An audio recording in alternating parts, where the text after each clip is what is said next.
Good afternoon, good morning, whichever time of the day you're watching this. Today, we're here to talk college basketball, specifically the Good Sam Empire Classic benefiting Wounded Warrior Project presented by Continental Tire. And that features the top two teams in the country. Number one, Gonzaga. Number two, UCLA. They'll be in Las Vegas, November 22nd and 23rd, squaring off on the 23rd at T-Mobile Arena on the Las Vegas Strip. And here to talk about that matchup from NCAA.com and Turner Sports is Andy Katz. Hi, Andy. How you doing, Ray? First of all, credit the Gazelle group because this was a matchup that was discussed after the Final Four, and it took a lot of maneuvering, I know, to get this thing to happen on both sides. And I know both teams were in different events, but the fact that they could still marry them together, meet in a neutral court in Las Vegas is great, not just for the Gazelle group, but also for college basketball, the greater good and both programs. So I'm just thrilled that this event is still going to happen. Well, as you mentioned, everybody wanted this game. We now have this game. We know what happened the last time they met in the Final Four. Could they be even better this year? So I think UCLA can be better without question, because the core of their team is back with Jaime Jaquez, Johnny Juzang, Tiger Campbell, Cody Riley. I mean, that's four legit starters who were there on that national semifinal night. Then you add in Peyton Watson, who's one of the best freshmen in the country, and then Miles Johnson. Those that followed the Big Ten or New Jersey or everything else on the East Coast, they remember Miles Johnson from Rutgers. Great rim protector, runs the floor really well, and a great teammate. I think he'll fit so well in at UCLA, really balancing off Cody Riley, who was basically the only big at the end of the season once Jalen Hill was gone. So they desperately need him. So I think they could be better. Gonzaga's just going to be different. I don't think they'll be better because they don't have Jalen Suggs. I mean, he is one of the better rookies in the NBA here at the beginning of the season, and arguably was one of the best freshmen in the country last year, best players in the country. And Corey Kispert, you can't replace his experience, his ability to knock down threes. So those are two big omissions. And Joel Ayayi had great experience too. But I say that Drew Timme is going to be a first-team All-American and one of the best bigs in the country. Chet Holmgren, same deal, freshman. He's a bit of a unicorn because he's over 7 feet. He's so thin, but he shoots, from facing the basket, around the rim. So he's a totally different kind of player than they've had. And then you've got sort of a different group of guards that we got to wait and see. I mean, Andrew Nembhard's back, a lot of experience, but then you bring in freshmen like Hickman, who was supposed to be potentially going to Kentucky, Salas, who was a great recruit that got out of Nebraska, Rasir Bolton, who is a transfer, who's bounced around but could add some experience. So the backcourt's going to look a little different. It's not going to be as dominating, if you will. And then they got good role players like Anton Watson still around. So it's going to be an interesting Gonzaga team. They're preseason one. I'm not sold they're going to be better. I definitely agree with on your question that UCLA, I think, will be better and ultimately will be the number one team. Is Timme the best player in the country? I don't think he's the best player. He's not the most talented. Let me say that. In terms of talent, it's probably going to be one of the freshmen, Chet Holmgren, Paolo Banchero. They could be, that Kofi Coburn could end up being that, but he is one of the more versatile players, more experienced. And I think he's just going to be like this ultimate, highly talented glue guy. And kind of like Corey Kispert, he'll be a first-team All-American that it's kind of hard not to put him on, even though he may not be the best player in college basketball. You talked about their freshman class. Can you describe? You said unicorn, but describe Chet Holmgren. What is he? Yeah, it's weird. I mean, I guess I'm not a huge fan of everyone comparing people, but when I think about the NBA kind of player, is he a Kevin Garnett type? Now, not as strong. Garnett was sort of sneaky strong, but he kind of has that similar body type. Is he, more like an Amari Stoudemire once he fills out? Those kind of players we're seeing now more bigs, like 7-foot bigs who can put the ball on the floor. And I mean, he's just he's gangly, he's wiry, but he's got skill and he can use it.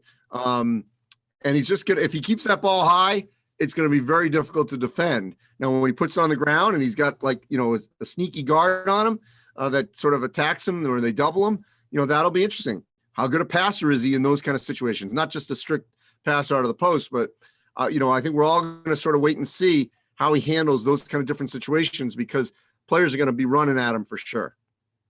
They say he could be the most exciting freshman since Zion. You agree with that? Well, I mean, he certainly will be entertaining in a different way. I mean, that's why I say the unicorn in a way, because, Zion was must-see TV because he was a bull in a china shop. I mean, he just bulldozed you and with such veracity, in terms of his dunks and everything.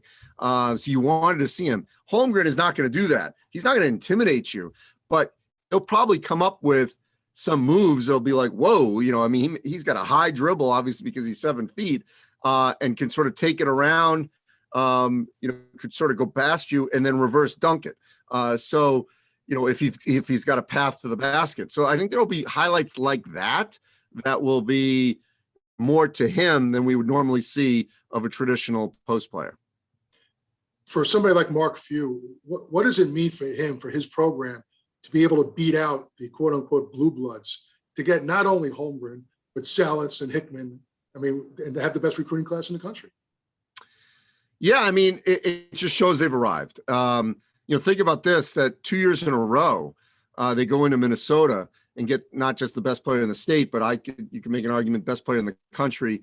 Obviously, Cade Cunningham versus Suggs or Banchero, versus Holmgren. So, but whatever, 1 or 2.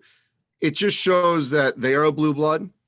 To be consistently ranked number 1, either preseason, postseason, during the season, 1 seed. I can't stand the naysayers. Oh, what have they won? Well, wait a minute. In 2 of the last 5 national championships, let me think, 17, 18, 19, 2 of the last 4, because we didn't have one in 20. Okay. 2 of the last 4 national championships, they have played for the national title in 2017 and 2021. So that's pretty good. Let's go to UCLA now. As you mentioned, all 5 starters back. You talked about Juzang and Campbell and Jaquez. Is that the best trio of players coming back this year? I mean, I think it is. You could make arguments at Villanova, Kansas, there